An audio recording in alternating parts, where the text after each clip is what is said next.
They say the worst part isn't the fall, it's what comes after the landing. You've just had what people call an ego death. Maybe it came through a spiritual awakening. Maybe it cracked you open during a crisis, a breakup, a psychedelic trip, or years of internal struggle that finally reached the surface.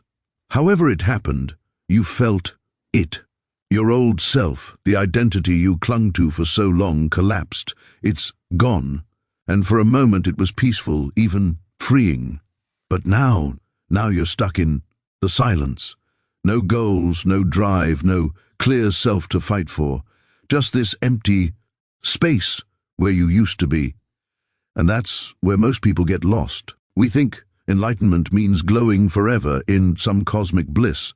But the reality is it is messy, disorienting. It can leave you lying on the floor of your life trying to remember why anything even matters anymore. Carl Jung, the Swiss psychologist who reshaped how we understand the human psyche, understood this part better than most. He called it the death of the persona. When the mask we wear for society falls away and we see how much of our life was scripted by fear, conditioning, ego, and approval seeking. But he also believed that this collapse wasn't the end. It was a beginning, a birth of something far more real than the persona ever was.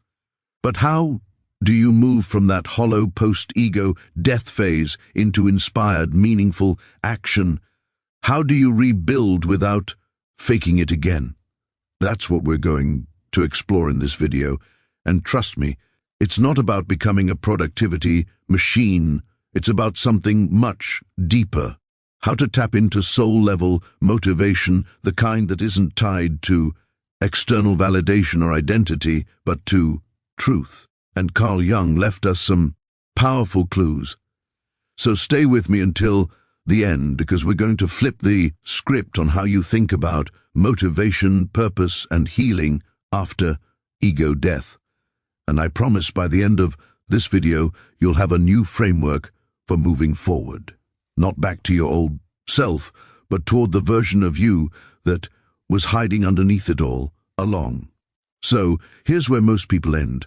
Up after ego death in the void. Not depression exactly, not apathy. It's more like nothing sticks. The things you used to chase, success, popularity, being somebody, don't feel real anymore. Goals feel hollow. Affirmations feel fake. Vision boards, they gather dust. You don't lack motivation, you lack self to be motivated for. Jung said this is the point where we either shrink back into an old identity, numb ourselves, reattach to shallow goals, or we begin the process of what he called individuation. That's the slow, sometimes painful path of integrating the unconscious, discovering the self with a capital S, and creating a life not from ego but in alignment with soul. He wrote, "In each of us there is another whom we do not know. He speaks to us in dreams and tells us how differently he sees us from the way we see ourselves. This is the beginning of your new direction, not by force but by listening." But let's be real, this stage feels confusing as hell. You're not lazy, you're recalibrating. You're becoming aware of how much of your life was built on survival, not sovereignty.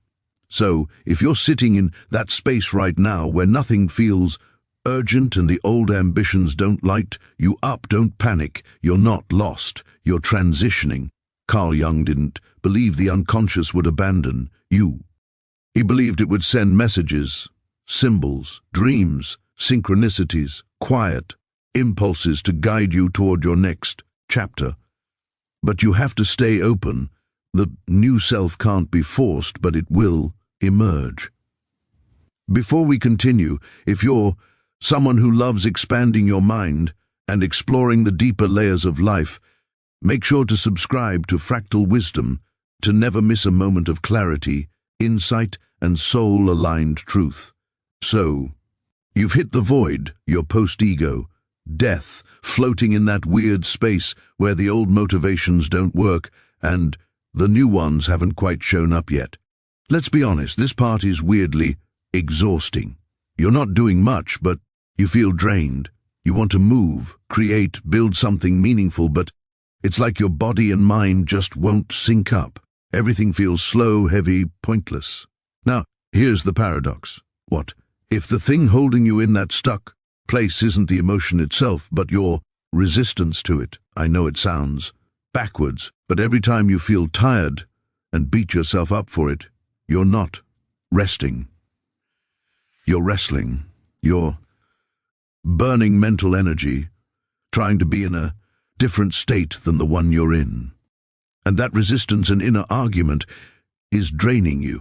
Not the tiredness, but the fight against the tiredness. Carl Jung understood this dynamic well. He said, what you resist not only persists but will grow in size. That wasn't just metaphorical. He was talking about the human shadow, the part of ourselves we repress, judge, and avoid. When we resist what's inside us, we split from ourselves. We create internal conflict. We leak energy trying to pretend we're fine. But what happens when you stop? What happens when you let yourself be tired, fully just surrender to it? What happens when instead of shaming your lack of motivation, you sit with it, breathe with it, and listen to it? You begin to feel what's underneath. And when you stop resisting the so-called negative state, when you allow it to exist without judgment, you create space for it to move. That's when things begin to shift. Let's break that down in real-life moment. You're lying in bed. Nothing sounds exciting. Your inner critic kicks in. You're wasting time. You should get up and do something. Why are you like this? But what if instead of spiraling into shame, you said, I'm feeling lazy right now. That's okay. I'm going to feel it and not try to escape it. What you'll find is that your body relaxes. The tight grip in your body loosens. Your mind softens, and maybe, not always instantly, an hour later or even 10 minutes later, something stirs. A little spark, a curious thought, a small urge to move or create or go for a walk. That's not forced motivation. That's organic momentum. Because the deeper truth is, emotions aren't good or bad from a higher state of consciousness. They're just energy waiting to move, to be expressed, to complete their cycle. Sadness isn't weakness. It's the body processing grief, loss, or a need for release. Anger isn't evil. It's often unspoken truth trying to protect your boundaries. And fear is your nervous system trying to keep you safe. Maybe outdated, but still trying. Children know this. Just watch them. When they're sad, they cry loudly. Then they're done. When they're angry, they scream it out. And 5 minutes later, they're playing again like nothing happened. That's because they don't have beliefs about their emotions. They don't judge them. They just feel them until we teach them not to. We teach them that good boys don't cry. Anger is bad. Calm down. Be strong. Don't be lazy. And slowly they begin to suppress. That suppression creates a shadow, the unconscious part of our psyche that Jung spent his life studying. It's full of every emotion, impulse, truth, and desire we've ever judged or disowned. And your real power, it lives in that shadow. Your creativity, passion, boldness, authenticity, all of it is buried beneath the layers of shoulds and shouldn't. So if you're feeling unmotivated, tired, moody, uninspired, that's good. That's your fuel. You don't need to fix it. You need to feel it. And when you do, it transforms. And here's something surprisingly powerful. Just playing with the paradox can ignite creativity. Let yourself toy with the idea. What if my laziness was my muse? What if you wrote a poem called Fueled by Laziness? Or an essay titled The Productive Power of Doing Nothing? What if your sadness became the water that softens stone? What if your fear inspired a story called The Brave Coward?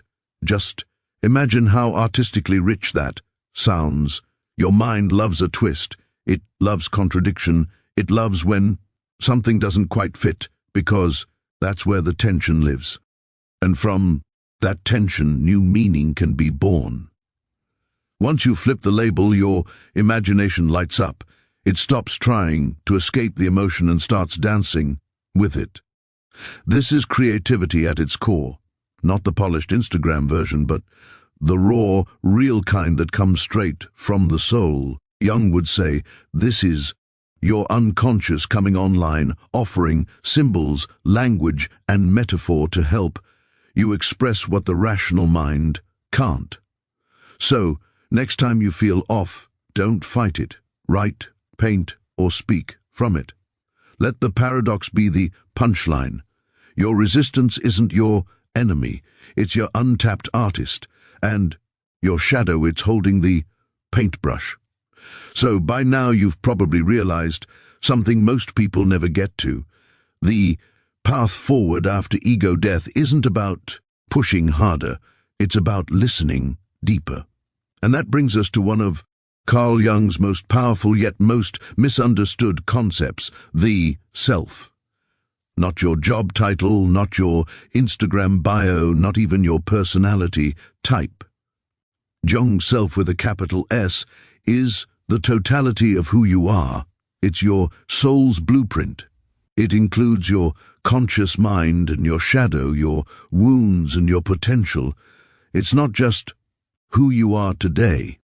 It's who you were, always meant to be. The self wants to guide you. It wants to grow, evolve, express and create through you. It sends messages all the time, dreams that feel like clues, strange synchronicities, random urges to write or move or call someone, feelings that don't make logical sense but somehow feel true. But we miss it because we're trained to only trust logic, only trust action, only trust results. Meanwhile, motivation from the self doesn't come from pressure. It comes from resonance, from noticing what feels real, even if it's quiet, from following the gentle tug, not the loud demand. And look, there's a reason this is so hard. There's a reason most people avoid their shadow. It's not because they're weak. It's because feeling, really feeling, can feel like losing control. And losing control feels like losing your ground. You know, you have to go to work tomorrow, run your business, show up for your kids and your partner, keep functioning. So, of course, you tighten up, you suppress, you armor yourself with logic and routines and a fake smile, because you're afraid that if you let go, even for a second, your whole familiar life will crash. That's not failure. That's survival. And it's totally valid. But here's the deeper truth. Feeling your sadness, your tiredness, your anger, it doesn't destroy your life. It grounds you in it, because beneath all that tension is your real self waiting to be heard. Let's make this real. You've been sitting in the void, letting yourself feel, not resisting. And one afternoon, this strange urge pops up. You suddenly want to rearrange your room, or go for a walk, or open a Google Doc, and type out a few sentences that don't even make sense yet. You almost dismiss it. You think that's silly. What's the point? But it feels light, expansive. That's the self-talking. Follow it. Jung believed this kind of symbolic, non-linear intelligence is where the gold lives. He called it the transcendent function, the bridge between the conscious and unconscious. When you allow both voices to speak, something new emerges, a direction that isn't forced but revealed. But yeah, it's hard to trust that, especially in a culture that treats rest like weakness, intuition like fluff, and productivity as the ultimate sign of worth. You were raised in that system, so of course you doubt yourself. Of course, you feel like doing nothing is dangerous, like you'll fall behind, like if you don't figure it all out, right now you'll stay stuck forever. But the truth is, the soul doesn't run on deadlines, it runs on alignment. And when you start honoring your energy, listening to your deeper impulses, making space for feeling instead of constantly fixing, something shifts slowly, then suddenly. You start wanting to move again, not because you should, but because it feels meaningful. You start writing, not to be productive, but to express something real. You reconnect, not to perform, but to relate authentically. And this is when the magic begins. Motivation stops being something you chase and starts being something you channel. You become a vessel for the self, for life itself, for that inner artist, inventor, content creator, healer, teacher, builder, whatever it is that's been hiding under the rubble of who you thought you had to be. Ask yourself, what has myself been trying to say lately? And if you don't know the answer, good. That means you're listening. And now you might be wondering, okay, but what do I do with all of this? Because life is still happening. Bills still exist. The world doesn't pause just because you've gone through a spiritual death and started waking up to your truth. And this is where we bring it full circle, because here's the truth that most spiritual bypassing skips over. You still have an ego, and that's okay. Carl Jung never said the ego was the enemy. In fact, he believed the goal wasn't to kill the ego. It was to integrate it, to bring it into alignment with the self. Your ego is your interface. It's how you operate in the world. It helps you make decisions, set boundaries, protect yourself when needed. It only becomes a problem when it starts pretending it's all there is, when it disconnects from the deeper source. So the path isn't about choosing between soul and structure. It's about letting your structure serve your soul. And this is where motivation takes on a whole new flavor. You're not moving just to achieve. You're not building out of fear of falling behind. You're creating because you have something to say, something to give, something that's been living inside you, waiting for space. So, yes, start small. Let your routines be soulful. Let your work have rhythm. Let your creativity have cycles. Take care of your body because you love it, not because it's a productivity machine. Let your calendar have grace. Let your mornings be soft if that's what you need. Let your evenings be sacred. And when resistance shows up again, as it will, don't fight it. Ask gently, what are you trying to tell me? Because now you know how to hear the answer. You've met the part of you that doesn't need to hustle to matter. You've begun to understand how sadness, laziness, even fear are not blocks. They're messengers. They carry the keys to your next poem, your next idea, your next direction. This is the gift of ego death. It strips away everything false so that what's true can finally speak. And when you let that truth shape your actions, when you let your shadow, your stillness, your paradoxes inform how you move, how you show up, how you serve, you become whole. You stop performing and start expressing.